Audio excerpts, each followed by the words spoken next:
Hello, this is a sideshow. I'm Theodore Parker, and today is Friday, January 19th, 2024. It is definitely wintertime across the country, and we all are feeling the effects of these extreme weather conditions. I'm talking to you from Lexington, Kentucky. Kentucky considered to be the South.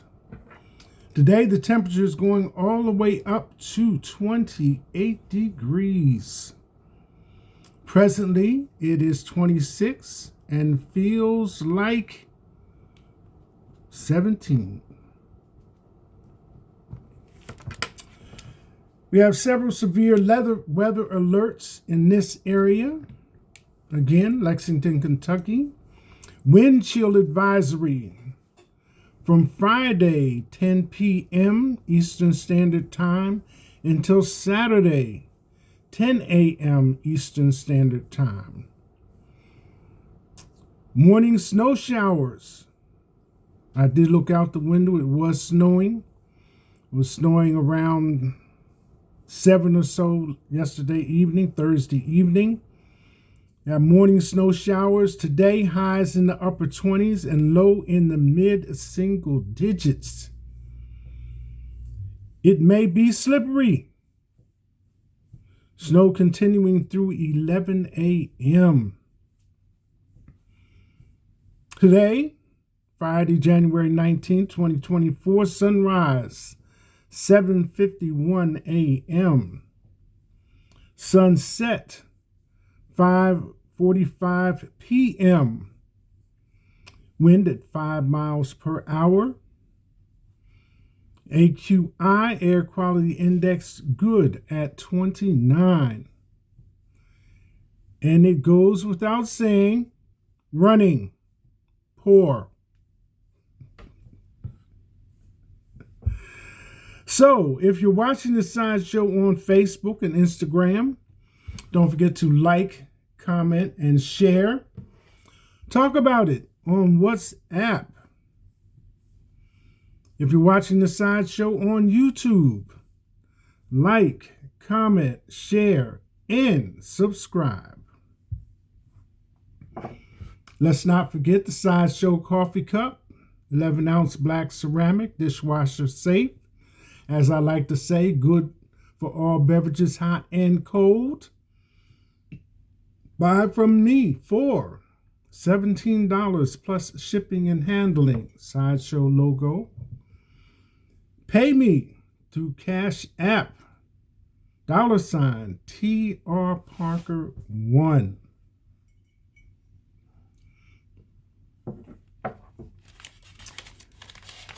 With these kind of weather conditions, I kind of consider you, the viewing audience, as what they refer to as a captive audience, because if you don't have to go out, it's recommended that you stay in.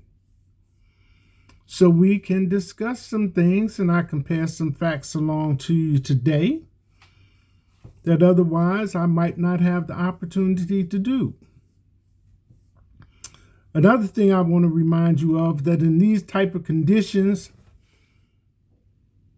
old people and young people are on equal footing as far as the meteorological society is concerned, who gives us the weather, and those people are concerned about our safety and well-being.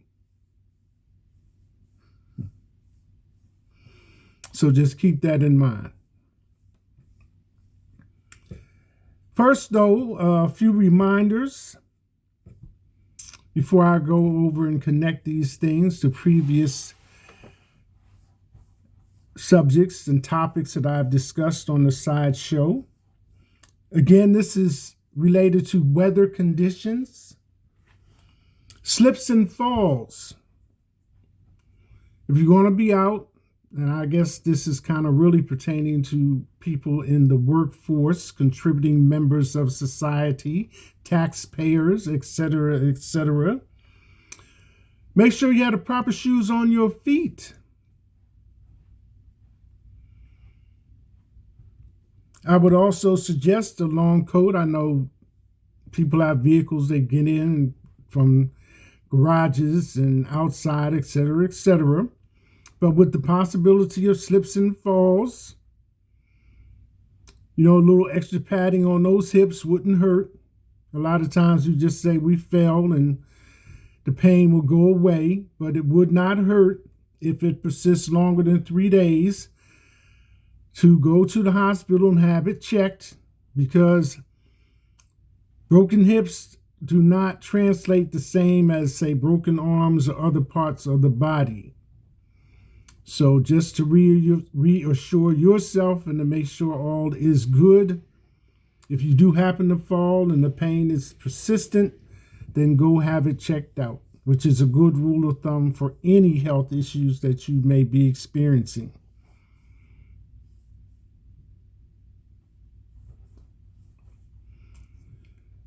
That being said, flu is still climbing, which, as a cautionary factor, can easily slip over into pneumonia. So be alert. Vehicles. Again, this is the time, or should have already been the time. Maintain your schedule on fluids, engine, and transmission. Maintenance schedule, that is. Brakes. If you hear a beeping sound, of course you have to turn the radio down.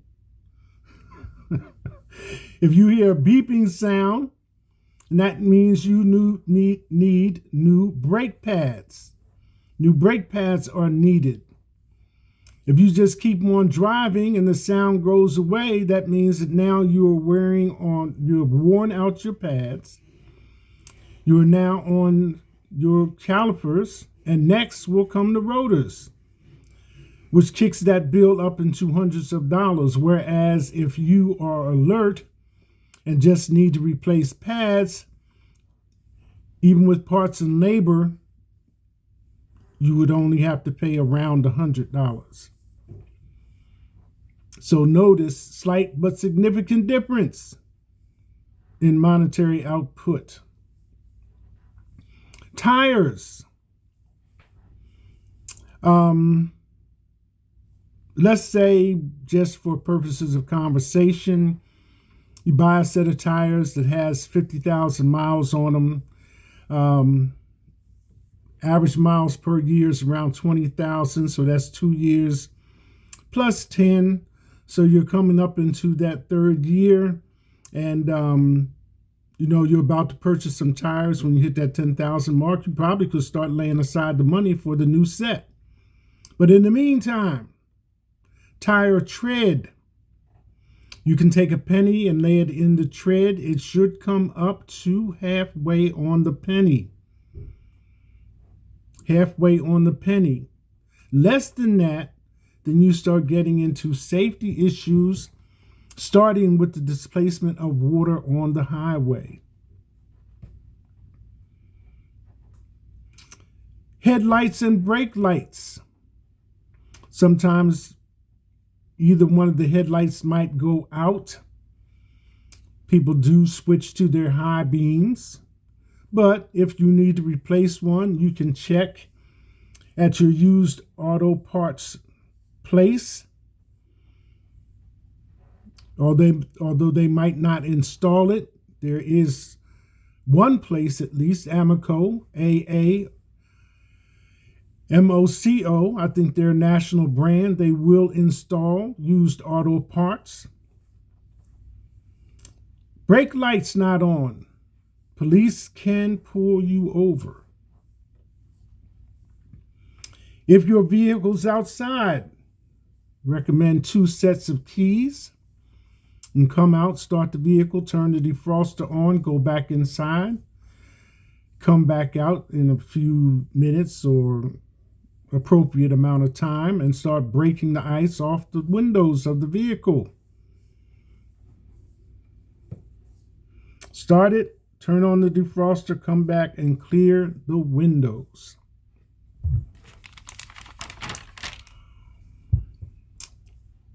Now, back to nutrition, diet, and exercise, and some facts about same. Back before the holidays in November and intermittently since then, I've mentioned being aware of a calorie count, writing down from the packaging the calorie amount of any item that you are eating based on 2,000 calories a day. So hopefully you did that for at least a week. No judgment zone, no judgment zone. And it's not for your cheerleading squad.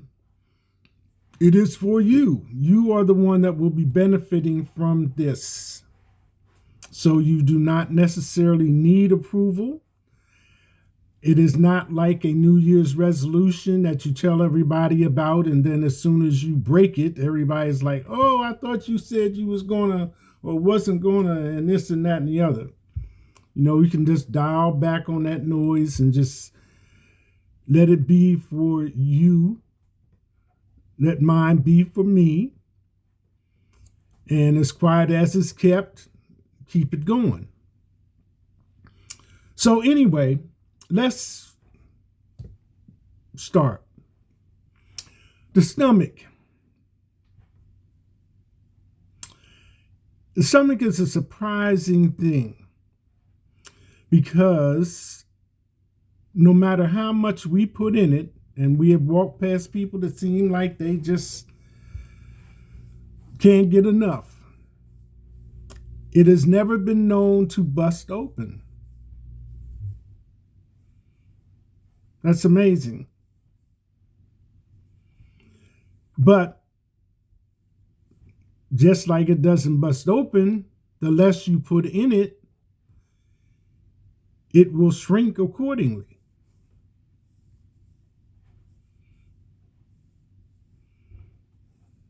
Just like you look at some people and say, what didn't you eat? And you look at somebody else and say, have you been eating? That's the stomach. So, as you go through your calorie count and have a baseline to work with, also keeping in mind the 2,000 calories recommended per day. The other thing that I'm going to throw in here is keeping a fresh mouth. And I'm not saying this in related to halitosis. Keeping a fresh mouth and having good oral care in this instance is related to your taste buds on your tongue. I mean, if you're going to have to watch how much you eat, you might as well enjoy what you can eat, right? Get the full flavor of all of that food. And for those of you that stepped up and had an appointment with your primary care physician and asked for a consult with the dietitian or nutrition, good for you. Shows good intentions. So now we can talk about how this fits in with weight loss. Now that you have a baseline for how much you are actually eating, studies have shown that if you reduce that by 500 calories per day, that will result in approximately losing a pound a week.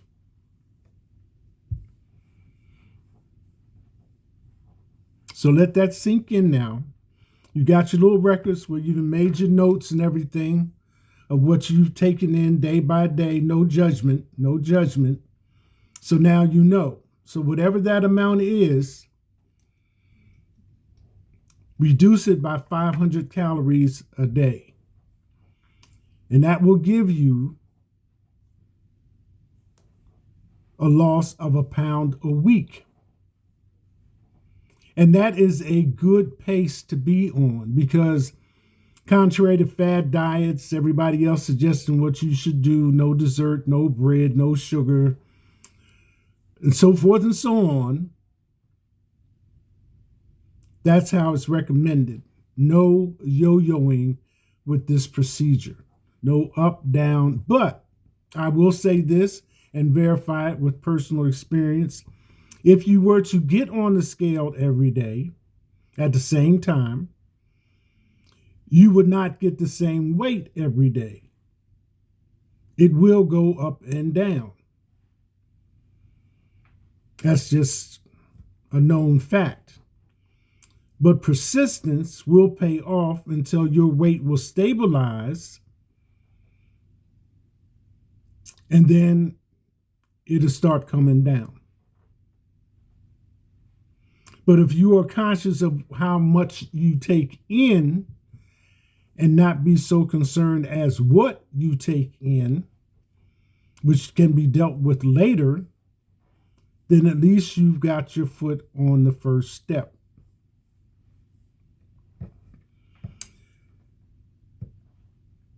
NIH, National Institute of Health, has a BMI table. You might have heard of it, referred to as body fat. Some people say zero body fat, all muscle. And this is related to National Institute of Health, deals with heart health and other diseases. So this body mass index table separates weight categories by height and weight. No gender involved. No break on gender. No break on gender. Just height and weight. So you have normal, overweight, and then you have obese. And all the way to the left is, surprisingly enough, underweight.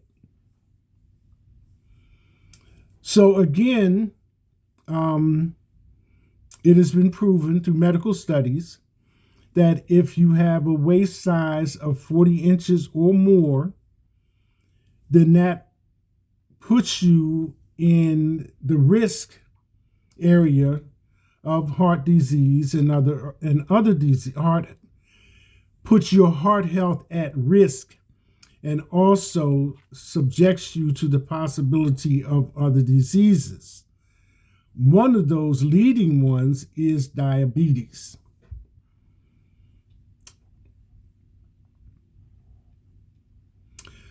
So I take this opportunity to say that it doesn't sit well with most people. You know, having to look at this chart is very ego-shattering, to say the least, because when I look at mine on height-wise and come over, I say, shucks, if I weighed that, a stiff breeze would blow me away, you know. But it is what it is. So, on the other hand, as far as weight loss is concerned, you know, we all look in the mirror, you know, and we front side, and might look over our shoulders, see how we look walking away, all of that. But weight loss doesn't go the way we want it to, as far as appearance is concerned, number one. That being said, you know, the first thing common humanly done is my stomach getting smaller? Well, contrary to popular opinion, it doesn't go like that. We all have jokes and things we say about love handles. And this is where I'm laughing now, but this is where some of us are glad that we are able to wear clothes, you know what I'm saying? But when all the clothes are off and you're there by yourself doing an assessment, you notice you have love handles. So that's where you probably overlook your weight loss being successful as first showing itself or first evidence of sane. Love handles disappear. Then, because you're taking in less food, your stomach starts getting smaller. And that's how the body works.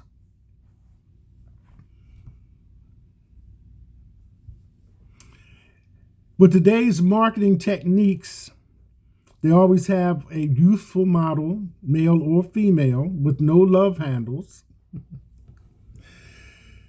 That's supposed to be our standard of excellence of how we judge ourselves.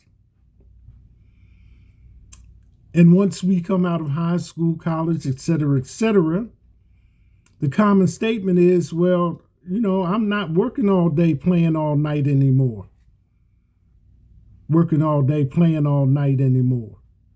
I got responsibilities, I have bills to pay, and progressively moving on with my life, all that entails.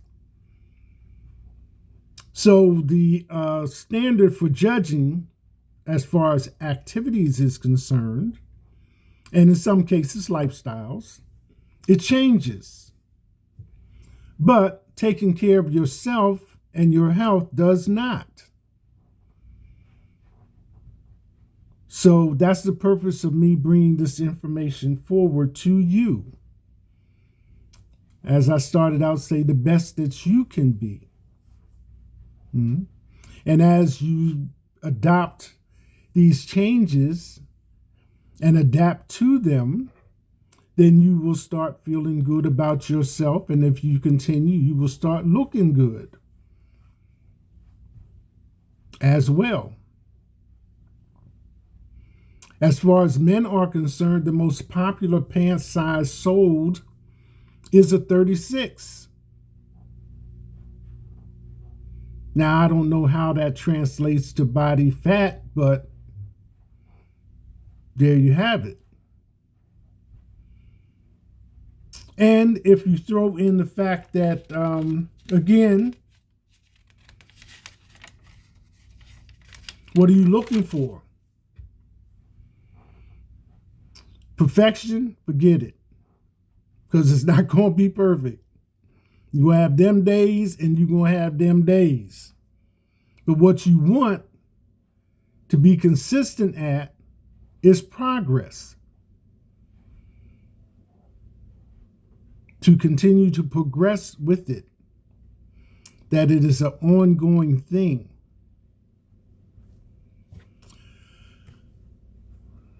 Medicine shows that the body completely replaces its cells every 7 years in most of the body's parts. Now that's another factor to consider. Every 7 years, your body rejuvenates itself. That's true with most parts, most body cells, and most parts of the body. The amazing thing that the body replaces itself every 7 years despite the aging process. Still not sure? Things that you kind of take for granted, broken bones, being tended to medically and healing, surgeries that people have and recover from within 6 to 8 weeks. Shows that the body can repair itself. So why would it be such a miracle that for you, giving some thought to some changes, targeting better health for you would be any more amazing?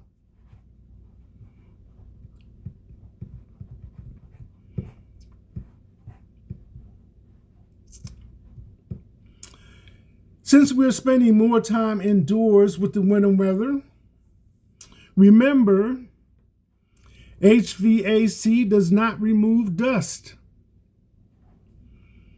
So, move some furniture, flip some mattresses, dust some windowsills. You'll probably notice that your breathing will be easier through your nose.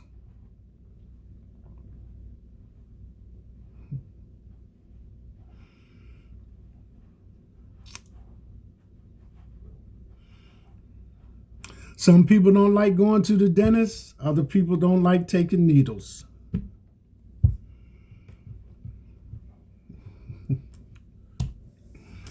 That's it. Hashtag.